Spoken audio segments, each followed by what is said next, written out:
Oi pessoal, tudo bem com vocês? Estamos aqui em mais um vídeo do canal e hoje vamos falar sobre Jesus andando sobre as águas. Mais um milagre impossível para nós e possível para Deus.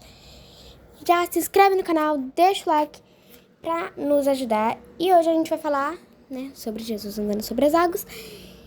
Depois dele ter multiplicado os 5 pães e 2 peixes, muita gente veio atrás dele encantado por esse milagre.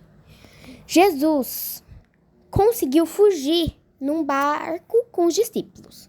Para explicar o que é discípulos, Jesus era o professor. Discípulos são os alunos. Já que Jesus era o professor, ele tinha que ensinar várias coisas. Ele ensinava com as parábolas que ele contava, indo para lá e para cá. Então, ele foi no barco e foi orar no monte. Os discípulos falaram: vamos ficar aqui. Mas começou a vir uma tempestade muito forte. E quando vem tempestade, o mar fica revoltado. E os discípulos estavam no barco. Então, eles esqueceram de prender o barco no negócio. Então, o barco foi se afastando, mas os discípulos não perceberam. Quando já estava se afastando muito, os discípulos falaram: não vamos chamar Jesus porque ele está orando. Então, a gente não pode atrapalhar ele. Então, o barco começou a ir, até que eles perceberam que estava muito longe, o barco estava muito revoltado. Jesus, orando bastante, viu e começou a andar sobre as águas, o que parece ser muito impossível, e é impossível. Então, ele começou a andar sobre as águas, andando ali. Mesmo com a tempestade, ele estava andando sobre as águas, muito tranquilo.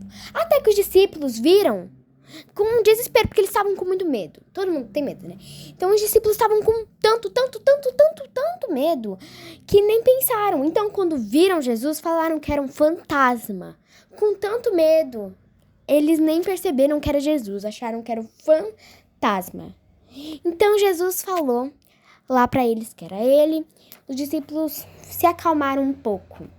Então, Jesus chamou um dos discípulos, que era um pouco barraqueiro, brigão, teimoso, Pedro.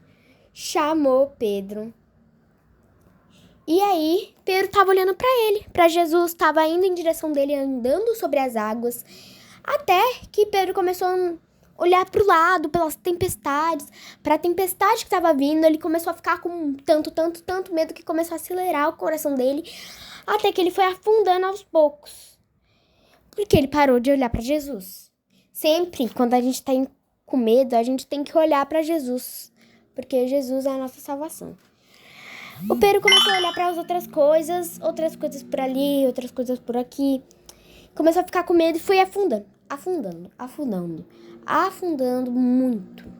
Até que Jesus pegou na mão dele. Pegou na mão dele, veio até com ele assim, foi pro barco e explicou sobre o medo. E esse foi o vídeo. Espero que vocês tenham gostado. Até o próximo. Que vocês possam ter uma semana abençoada, muito boa. Beijos.